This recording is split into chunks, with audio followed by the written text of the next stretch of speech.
And the winner is Malachi Tony. Yeah, big night for Malachi Tony, star wide receiver from American Heritage. Quarterback, does everything. back, Mr. Do-It-All. Whatever you want to do. He takes home the 2024 Netmore and where's Trophy. he going? He's going to the U. Going to the That's U. right. Some good news for the U. It's been a rough week for Miami, and we will get into that. Welcome into Game Changers, Mike Cunio. Where's the Golden Boy? Where's Goldie at?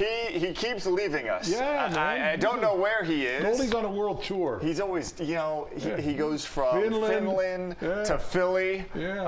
I believe we have Goldie. Is he here? There he is. Look at handsome there. Goldie, how are you? You got some cheesesteak on your chin. Well, you might want to wipe that off. Oh, that's your beard. I was going to give you a few hints, and I was going to go back in your terms, Bo. I was going to say Marion Campbell, Ron Jaworski, to give you some guesses of where I was. But yes, I'm in Philadelphia. Harold Carmichael.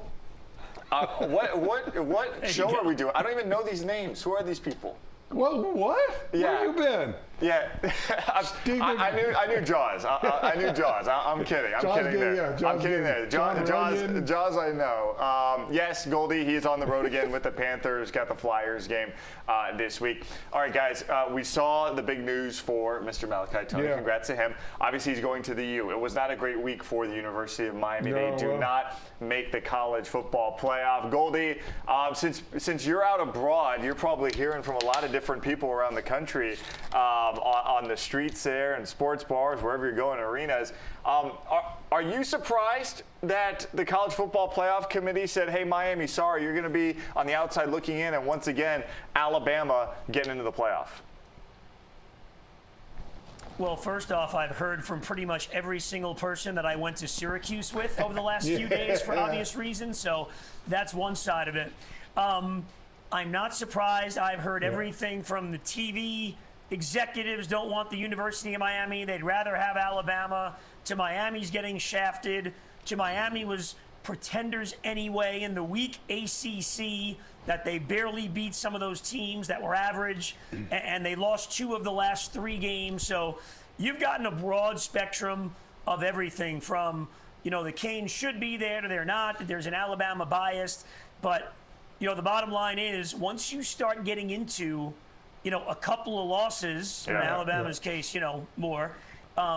Once you start getting into that and you get down into the double digits, the 11 seed and the 12 seed, you're leaving a ton to chance. If you're one of the best teams in the country, you win your conference, you lose a game, you're going to be in this thing. So, I look back and I think, Miami really left it to chance by losing 2 games, not only that they lost them, but when they lost them, losing them at the end of the year. That's never good when you have people's opinions making these decisions. Yeah, they gave the committee the ammunition, Bo. Well, but you even have Nick Saban coming up. Hey, Miami versus Notre Dame would be a great game, and a lot of people would watch that game just for the history's sake. But to me, part of them not getting in were the optics of that Syracuse game. You're up by 21 points. And then you virtually cannot stop that offense through the rest of the game. They just ran up and down the field. And if I'm a voter, I'm going, I don't want to see that in the playoffs. I don't want to see a team that can't stop anybody. And that's kind of what, to me, it was surprising this year how good Miami was able to play with offense. And boy, you waste a Cam Ward year like he had. I mean, that's outrageous to do. But I thought that defense was going to be a dominant defense. I thought they were going to do big things out there. And boy, by the end of the season, it would look like a college team playing against a high school secondary back there. They couldn't stop anybody. They were getting shredded, and they had gotten a lot of grief from everyone, media and fans. But that Wake Forest game, it looked like they figured it out. The second half, they gave up 14 points in the first half. Second half, shut them down. Gave up something like 80 yards, I think, the rest of the game. But I agree with you, the going up and down the field on them certainly hurt. But my problem with the committee is to cite the wins that Alabama had and not cite the losses is just, to me, it's criminal because Miami loses 2 games by less than 10 points. Alabama's out here getting blown out by teams that are 500 or worse. But but that's part of the pedigree of Alabama over the last No doubt. couple decades. Their name carries them, and the way for that sure. all that, and the SEC. There's always an SEC bias. Yes. They like to get as many of those teams in as they can, and so I think that certainly swayed the voters. But again, you got to look at Mario and go, Mario, try to get the, try to score the touchdown. Yeah. He took the ball out of Cam Ward's hands, again, sure. this is another year where you can look at the University of Miami and say the reason they did what they did is on coaching and coaching decisions in game. Yeah, that I 100% agree. You don't take the ball out of your Heisman Trophy candidate's hands on 4th and 9 from inside the 10. I do want to say this. SEC, you're not as good as you think you are. I don't think top to bottom, because there's a team from the Big 12 last year who's about to win your conference. So I'm tired of the SEC stuff. George Perez, our producer, big Florida Gator fan. I'm sorry to tell you, SEC isn't what you think it is. Goldie, I do want to get to Cam Ward. We mentioned his Heisman campaign here. It's all wrapped up, right? I mean, Travis Hunter, he's going to get the award after all this. I mean, we fought to point out why Cam Ward should at least be in the conversation, but it feels like it's Travis Hunter's award. No doubt. I've thought that for a good month, 6 weeks now. And the only way Cam Ward could have won it is if, they didn't lose and he was great. It's not his fault they lost, but they've lost a couple of games. So that's the end of it. I still hope he gets the invite. I do believe he's one of the top 3 players in the country this year. And I agree with everything you guys said. That game, look, you can't blame the loss on the head coach. Okay, because even if he goes for it on 4th down and they make it, the game is only tied unless you end up going for 2. But when you can't stop the other team, to not allow him to at least try to get that game tied, when the chances are you give them the ball back, you're probably not going to stop them because you haven't stopped them for 3 hours, for crying out loud. I thought Cam Ward deserved more. Yeah, it's a wasted year. You talk about Travis Hunter. This guy, he did it right in the last game. He put the cherry on the top. 3 touchdowns, 1 interception. Should have had another interception. Boy, that's putting a cherry on the top of that Heisman Trophy. That just buried everybody else. Go ahead and strike your pose, Travis Hunter. He certainly deserves it. We really do hope Cam Ward is there. It's cool to see that the school is putting the resources behind, at least getting him to New York, seeing the big billboard in Times Square. I think he deserves it, and I'm with Goldie. Yeah. I think he deserves certainly to be there. Yeah, it's been to be the first Heisman candidate since 01. I think it was Clinton Portis and Dorsey. Both went the same way. It was McGahee, if I'm not mistaken. All right. We are going to continue the football talk here on Game Changers. We're going to swing back eventually to college football, but we do want to talk about the Dolphins. Tua Tagovailoa taking some blame this week. He made some interesting comments. We'll talk about that next.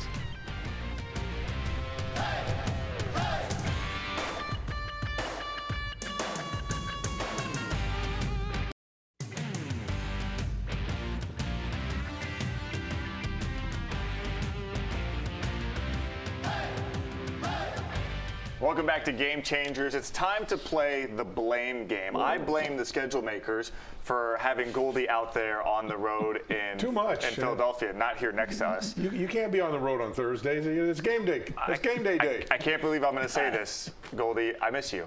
There you go. A little moment of vulnerability here. See? It's right there. Was that so hard? Maybe right there. I don't know which one. It was hard. I think I almost blacked out when I said that. Let me ask you this, Goldie. Did you pack your whiteboard just in case for the trip? I tried to get it on the plane, and, we do the security right at the airplane. We fly with the team. Mm-hmm. They said no whiteboards on this team plane. I don't know. Maybe they thought I was trying to be a coach or something. They took it away. Wow. You should have gone down to the Walgreens. That's where Cunho gets them. Amazon overnight, like $9.95. Goldie, we do want to talk about some blame going around. Dolphins quarterback Tua Tagovailoa took some blame this week for the Fins' 5-7 record at this moment. He said, look, he's got to protect himself better. Obviously, the injury in week 2 derails their season. Is it fair for Tua to kind of jump on this sword by himself and say, look, this 5-7 record is on me, or should other people be stepping up in this area too? Well, I think there's a couple things there. Let me get to your question and what you want to bring up in a moment. I think Tua, after seeing what happened to Trevor Lawrence, has changed his tune.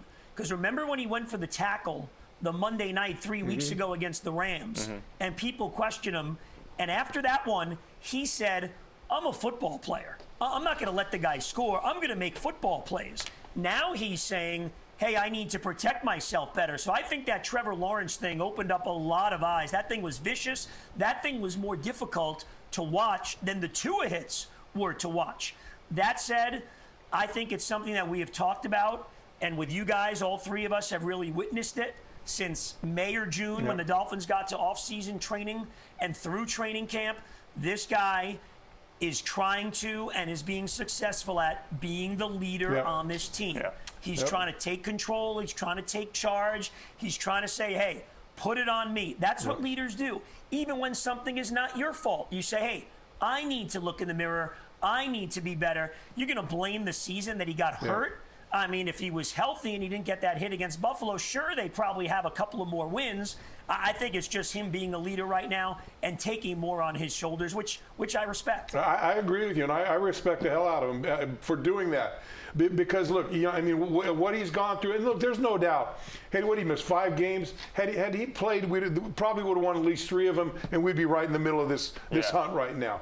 But there is no way, and I don't know these people that are pointing the fingers at Tua and blaming him for his poor. This guy has played to the level of an MVP every game that he's played. Now he had a bad, you know, he didn't play very well early in Green Bay, missed a couple, but then he came back and played well. So I mean, look, there are people even now start kind of talking to him in that MVP conversation. Certainly he's not going to get it, but talking about it. But I'm with you, Goldie. I think the guy putting it on his shoulders, and look, I don't blame him for trying to tackle a guy on an interception. I don't blame him to do that. Just, you know, he did it the proper way, but I just think Tua is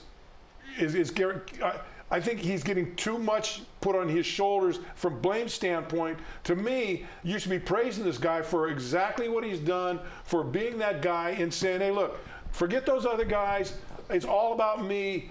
I'm doing this. If I played better, we'd be where we are. And I just think I can't say enough about him. My respect has gone up for him greatly during the course of this year, from going out for those games after that first injury to playing the way he's played since he's come back, and to stepping up and saying, no, this is on me. My respect has really gone up for him. There are 2 athletes in this town where I think respect has grown since the day they've been here.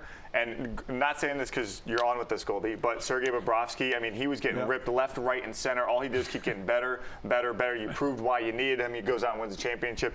Tua, each and every year, there is some sort of evolution, whether it's physical or the mental side or the leadership side. And man, if I'm a Dolphins fan, I hear those comments because everyone could point the finger, point at Chris Greer, point at Mike McDaniel for not having a better backup quarterback, and he's guys, that ain't it. It's on me. If I don't go head first, this season is completely different. And for him to do that and take some heat away from the front office, from the coaching staff, pretty commendable. You know, it's funny because what do you? So you're thinking that let's go to the first injury, the Buffalo game. What's he supposed to do? He's supposed to go. Oh, I see where the first down is. Right. Should I go up? Should I go down?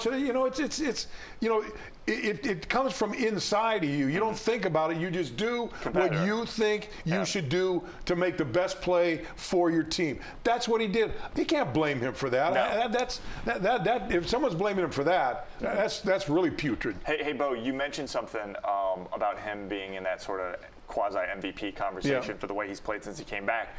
I do want to pivot over to the rest of the NFL and ask you, do you have a front runner for league MVP right now? Who is it? Josh Allen. Josh Allen? Far and away. Far and away, I think really? Far and away. Really? I think what he's done with that football team, you know, a couple weeks ago he goes 27 yards to beat the Kansas City Chiefs, and then you got that play last week where the guy's got the ball and he tosses out to him. I mean, this guy, not only is he putting big numbers up, not only is he commanding that football team, he's making big plays. Heisman moments. That's exactly right. You know, so look, and I know, look, Saquon's had a great year, but they're not. It's going to take a lot more than that for a running back to get in that MVP race. You still got all the other guys, but you still got Mahomes. You still got Lamar Jackson. That's a big hill to climb. That's a big hill to climb. I think Saquon. You can't do it jumping over someone backwards. I think he's going to have to do that a few more times. Goldie, do you have a league MVP at this point in the season? Yeah, and by the way, what you say about Josh Allen is all true. He has totally embraced being the guy. He's lockstep with the head coach. You saw them do the Snow Angels after that game against the 49ers. Like, Josh Allen loves being the quarterback for the Buffalo Bills. That's who he is. That said, and you can always vote for Mahomes or Lamar Jackson every year. By the way, I think Joe Burrow's had an amazing year. Obviously, the team's not that good. He's not going to win it. To me, it is Saquon Barkley. What this guy has done for this Eagles team, there was all kinds of trouble, remember, at the end of last year. Bias. I mean, I'm just telling you, the end of last year, the coach and the quarterback, no one's getting along. They still got a handful of games left. The guy's got almost 1,400 yards. Yep. I think the Philadelphia Eagles are going to win the Super Bowl, and I think Saquon Barkley is the best player and most valuable player in the league because that offense is incredible because of that running Goldie, back. I'm a little bit in lockstep with you. The way he's played on that football team from what he's doing at the Giants, and look, he was good at the Giants, but he has really stepped up his game. But to me, you look at that offensive line that the Philadelphia Eagles have that allow him to play that game. There's the stat that he's had more carries of 4 yards where he hasn't been touched in the first 4 yards, and giving him those those holes to get through. And he's done a great job. But boy, he's benefiting from a very, very good offensive line there. Yeah, well, I mean, but you still got to. No, well, look, Josh Allen's benefiting from a good offensive line himself. Yeah, they've got the same situation. It's just, to me, it's going to be, for me, for a running back in this day and age, to be to get an MVP, it's got to be a 2,000-yard season at least. Look, 1,000 yards in the NFL right now, it's 17 games. If you average 58 yards a game, you'll get 1,000 yards. Yeah. To me, that number is. That number's meaningless. I'm kind of with you on the Josh Allen for MVP. Sorry, Goldie, I don't think a running back can win it. Unfortunately, he's deserving, but I don't think he can. But so Josh Allen, real quick. First of all, that play, the lateral, forward progress was stopped. Let's stop. That was a little bit of a gift. But I do want him to win MVP.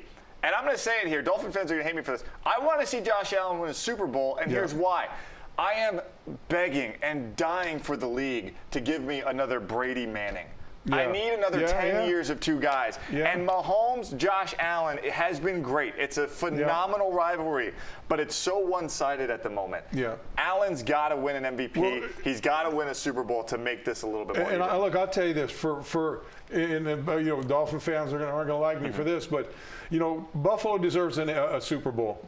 They deserve a Super Bowl out of the 4 Super Bowls that Jim Kelly and Thurman Thomas and Bruce Smith and all those guys got so close. And now you're back there again. You got another quarterback playing almost the same way that Jim Kelly did and carrying that and becoming a Buffalo guy. This, you think of Buffalo, you think of Josh Allen. Yeah. Right. He fits hand in glove with that football team. So I'd be more than happy to see them win a Super Bowl if the Dolphins can't do it. It doesn't look like I don't think we're gonna have a chance this year. I'm gonna throw that little tidbit out there right now. Throw Lamar Jackson into winning a Super Bowl at some point as well. That'd be great. I think our producers are probably gonna have to burn this tape because of what we just said in this market. All right, guys. Still more to come. We're talking a little Heat and Panthers on the other side of the break. More game changers coming your way.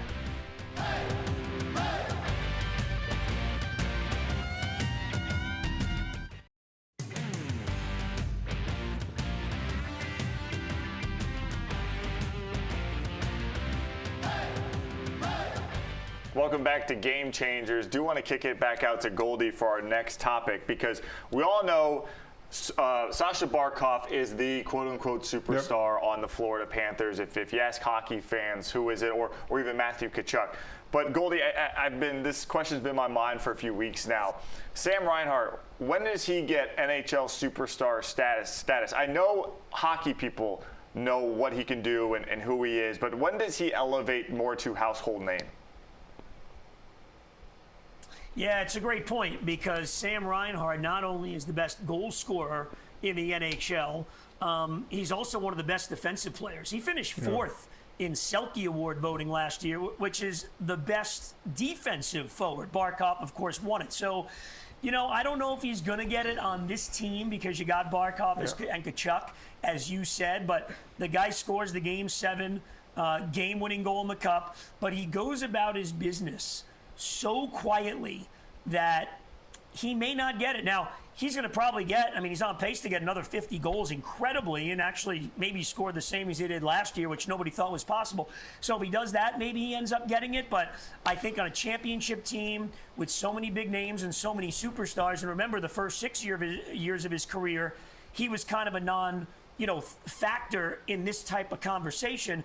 Not because of him, but because he was on the Buffalo Sabres. They never made the playoffs. He never played a playoff game before becoming a Panther. But to your point, 100%, he deserves to be in that conversation. And the great thing for the franchise, they got him locked up for 8 years at about $8.5 million a year, which is a great contract for him. He's set for life and an amazing contract for the team. Well, you got that's a good problem to have. You got 3 guys in there that can be superstars, and he's the quiet guy. He's kind of the guy you watch the game and you see it, and then you look at the stat sheet, you go, oh, wow, Reinhart did that. You know what I mean? So you talk about them. So let me ask you a question, Goldie, about this team, because they've been kind of a little up and down a little bit. Is this a little bit of a situation for the Panthers that they're the Stanley Cup champions, whatever arena they walk into, that team is going to play up to that caliber and want to knock them down a peg? That is definitely part of the equation, Bo. I think it's kind of like a pizza pie. You got different slices. That's definitely a slice or two. I think they kind of went through that a little bit last year because they had won the Eastern Conference and made the Cup final the year before, lost to Vegas. And if you remember, last year in March, remember they had that kind of swoon for 2 or 3 weeks. They really weren't playing very well. They were losing games. Everybody was panicked. The way they play, with the energy they play with, the intensity, the hard forecheck, it is not an easy way to play hockey, and sometimes it's not a real fun way to play. That physical, you cannot do that for 100 to 110 games a year. You just physically can't do it. So I think what we're seeing now, part of it is what you say, and part of it is, hey, when they play these good teams, they've beaten the Bruins twice, they've beaten Toronto, they've beaten Carolina twice, they've beaten the Rangers. When they play those good teams, they rise to the occasion, they play their best physical game, and then sometimes what you said, you play some of these other teams, for them it's like their Stanley Cup game. Hey, we got the champs here, let's prove what we can do. And maybe you're just not all there subconsciously, and that's why I think we're seeing the ups and downs. Remember, they played 209 games over the last 2 years. Just an incredible amount of hockey. Yeah, they're not sneaking up on anyone anymore, right? They didn't even get this respect after they lost to Vegas. But no, they're not sneaking up on anyone anymore. But it does make the games more fun because you get like these highly competitive games each and every week. All right, guys, we do want to swing back to the college football topic. There was a lot of post-game, let's call it interactions this past weekend. I want to get the guys' take on it. We'll be right back with Game Changers. It's an epidemic. Yeah.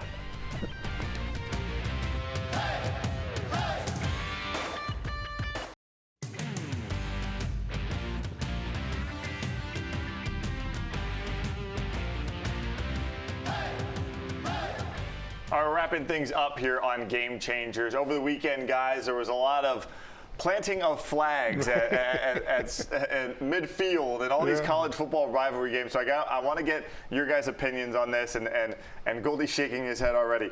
Who looked worse over the weekend? Ohio State, Michigan, the dudes firing the pepper spray, or even maybe Mike Norvell who had to run and grab the Gator flag?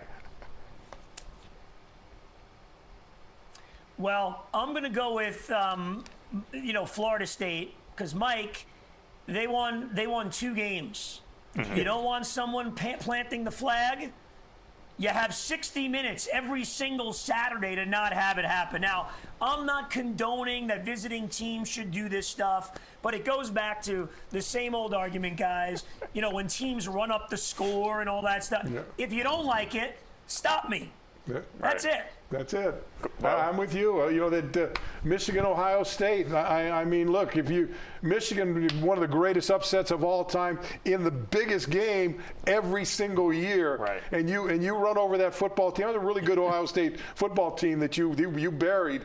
And so, look, you got the right to post that flag wherever you want it. Now, I can see the Ohio State guys, certainly because they're heartbroken because they lost the game. Season's on the brink now. Now you go from, you know, the king of the hill, now you're like scraping for something. But, you know, you got to hold your emotions. Like you said, Goldie, win the football game, then you don't have to worry about it. Right. You know, it's not like, you know, Florida State throwing the spear down before the game all the time. Yeah, they don't take it on. Right. So if they would have been somewhere, if they would have been at Florida and they won, would they have had the guy right out and throw the spear in there? They take the sod out of the field. So literally, FSU does this all the time. I loved what happened at Michigan, Ohio State. Didn't love the result. Obviously, a little ugly there. You joked about it with the pepper spray. But I'm with you guys on the whole Mike Norvell thing. Also, part of this, Mike, I'm disappointed that none of your players thought to go and get the flag. Like, at least the Ohio State players had enough pride. They were calling out to see if where can they get in the portal. Right. While Mike's going out to get the flag out of there. I was a little disappointed that I didn't see that. And so for Mike Norvell, I think he and FSU end up looking the worst in all of this situation. But yeah, maybe we should have a new flag. Like I tell you what, it's getting a little boisterous. Rivalry Saturdays are getting a little boisterous in college football these days. It's awesome. That's fun. That's good stuff out there. Yeah, all right. See, Goldie's speechless after all that. Yeah, I love it. You know why? Because he was texting me after Q's beat Miami. Did the Q's put a flag down in their they could have done it. They could have done it because it's their own 50-yard line. No. They just chose to put about 50 points on the board. You know, beat a couple of teams. You know what? You talk about Fran Brown. Now, there's a school that because of the portal, there's a school that's gotten better. We keep talking about the portal being so negative and, you know, guys leave and all that.